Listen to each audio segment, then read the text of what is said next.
this on. Let's go. I'm filming. Hurry up.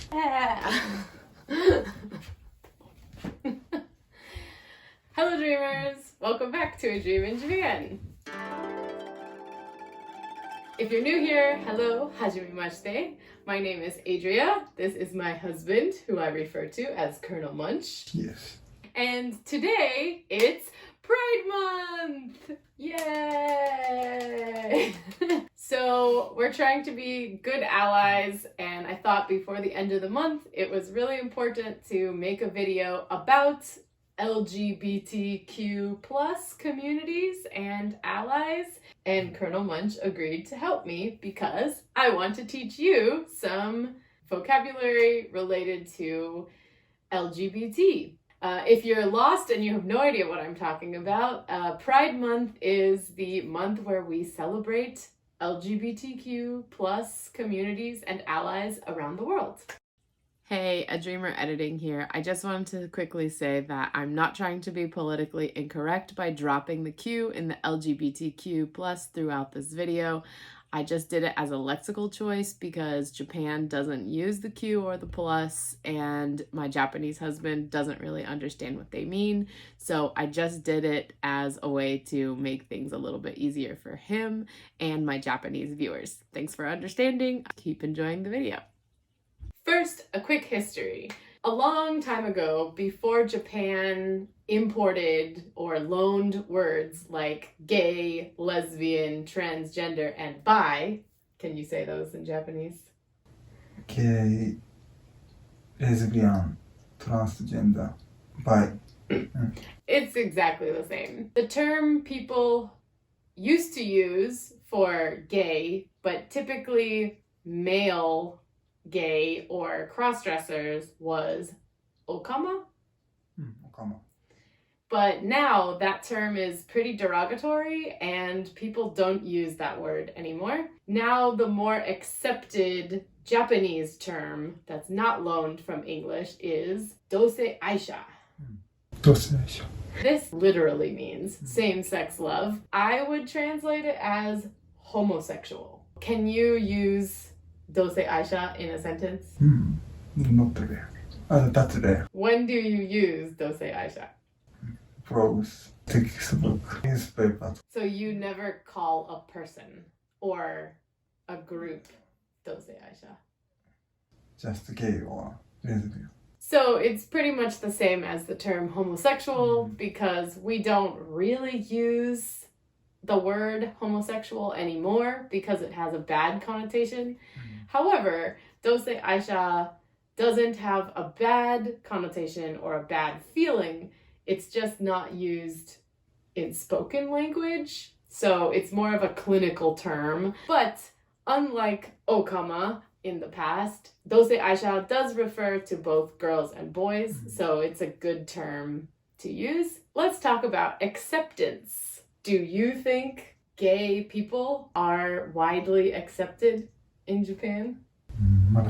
How many Japanese do you know that are gay? Publicly, like everybody knows them. 2 people. Less. Yeah. Okay, what about foreigners? How many foreigners, gaikokujin, do you know that are gay? 10 ぐらいかな。 You'll notice in Japan that most of the out people are foreigners, and most of them are Westerners.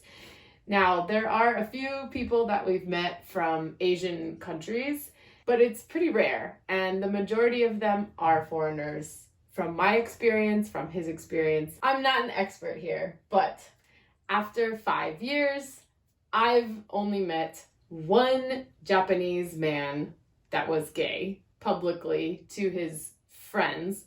However, he did tell us that his coworkers didn't know.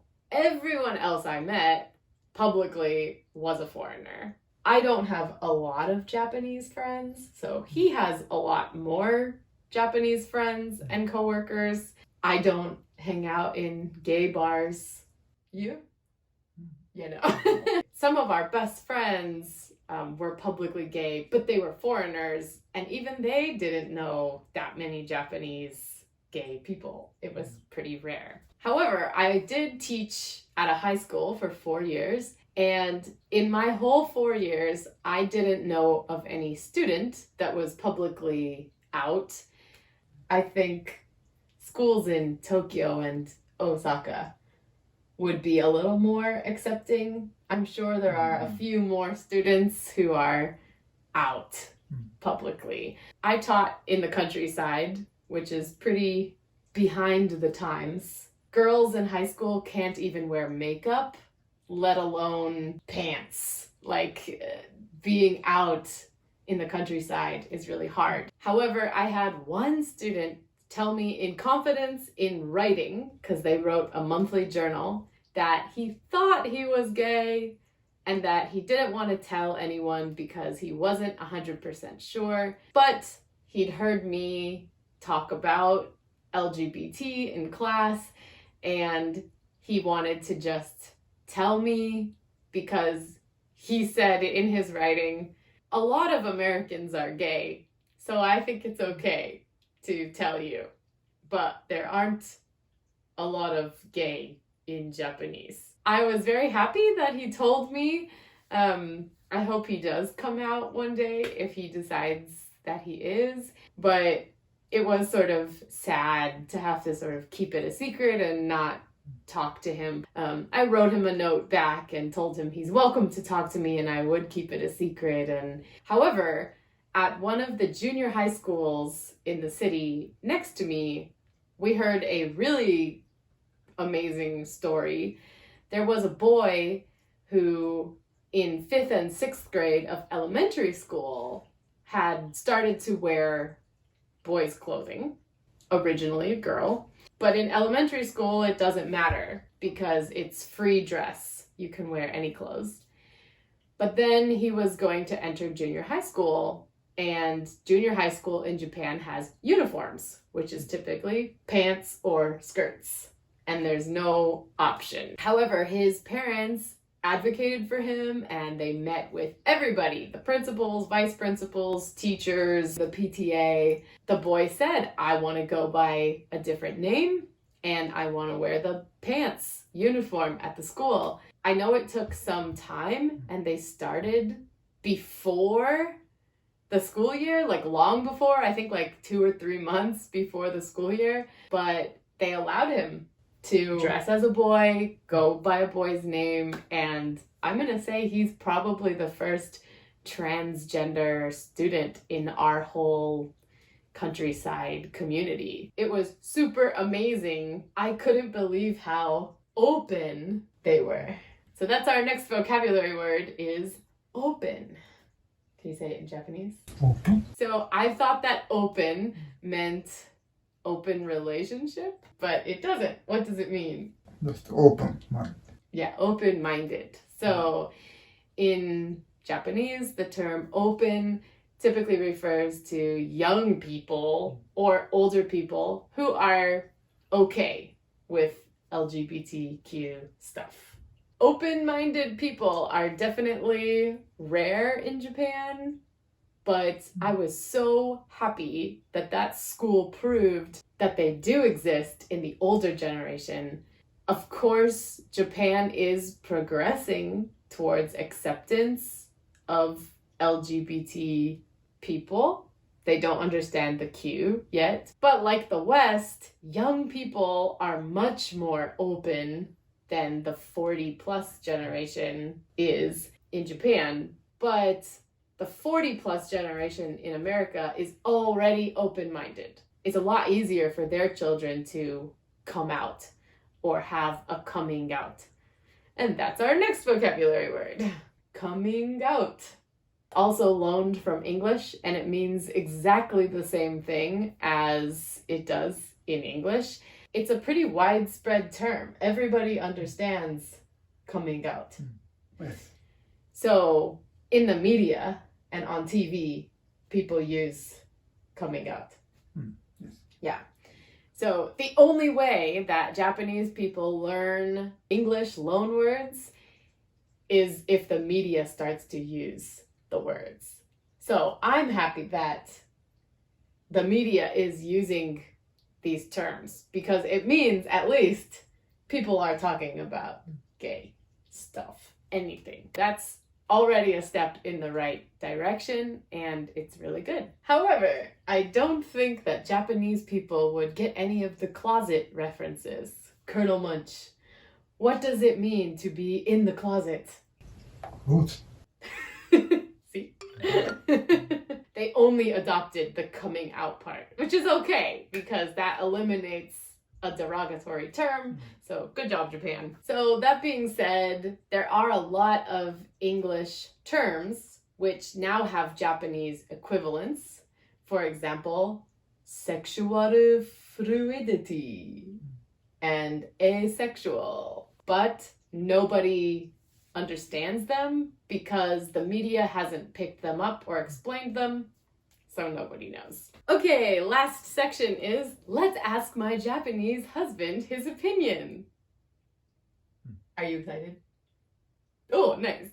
Okay, so a little background on his experience with LGBT community. So Colonel Munch did not know anybody who was gay until your first job outside of college, right? So he finally got a first job. He's moved to a bigger city. He started to make some friends and somehow he ends up with a group of foreigner friends. Yeah. And as we mentioned earlier, the majority of LGBT people in Japan are foreigners. So he ends up with some LGBT friends. And through them, he makes some of his best friends who end up also being gay. Before you met anybody who was LGBT, do you think you were open? No, not. Not really. Do you remember how you felt in the beginning? No, not. I didn't feel anything. Okay. No, it doesn't matter. So you For me. were open. You just didn't think about it. You had no problem with LGBT, No. right? So he was open, but mostly because you had just no experience. No. Yeah. Did you have any education about it in school? No. Yeah, nothing. Not about. He grew up pretty much in the countryside, not a lot of internet access, not a lot of kind of outside influence. So it's kind of amazing how open you can be when you don't have any influence. All right, why do you think Japanese people are slow to accept LGBT stuff? Recently getting the international countries, but People before, from international countries. Before, there is no foreigners, no another country culture. So, because Japan was a closed country Closed country. and mostly Japanese ethnically, it was just harder to accept ideas about those things. Yeah, I will agree with that. I think Americans tend to be more accepting. You know, America is a melting pot, and Europe also has a lot of different countries and cultures and people. It's a lot easier to be accepting. We already accept tons of religions. We already accept tons of skin colors.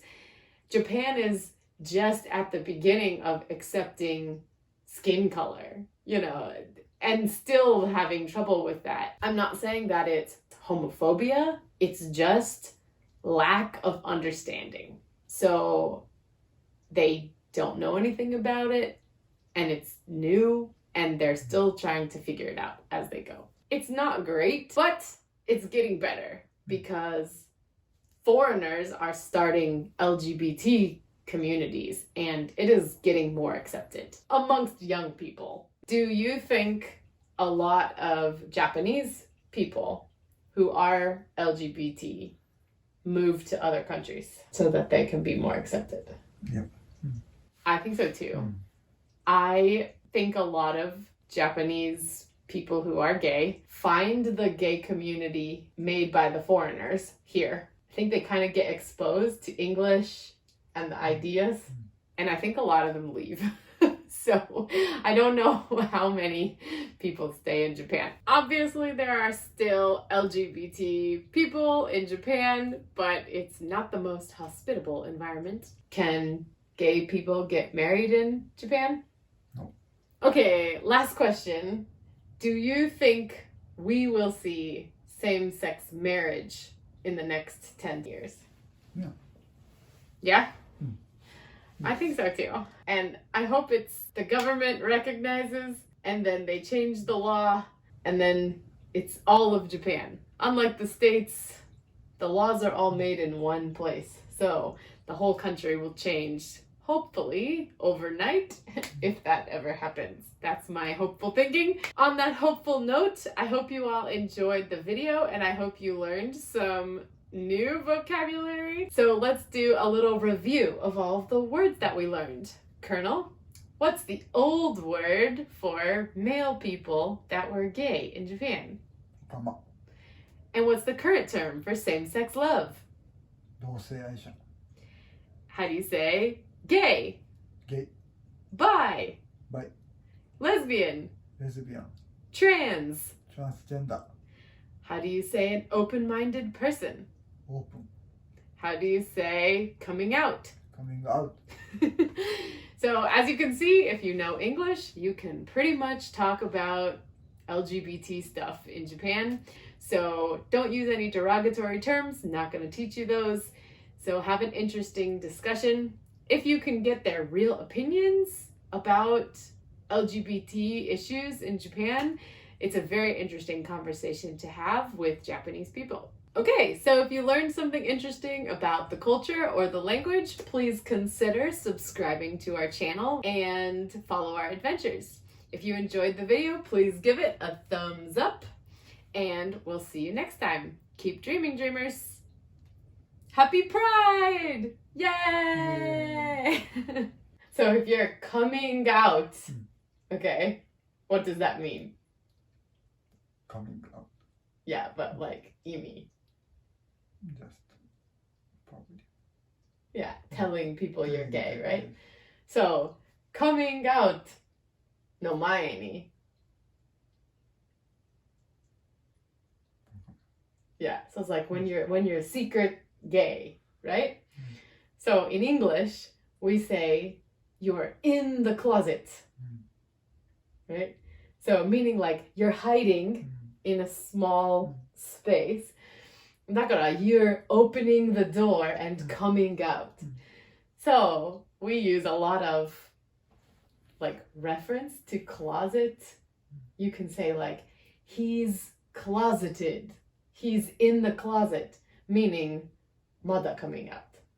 So, but Japanese people don't understand the closet part. So they only adopted the coming out part.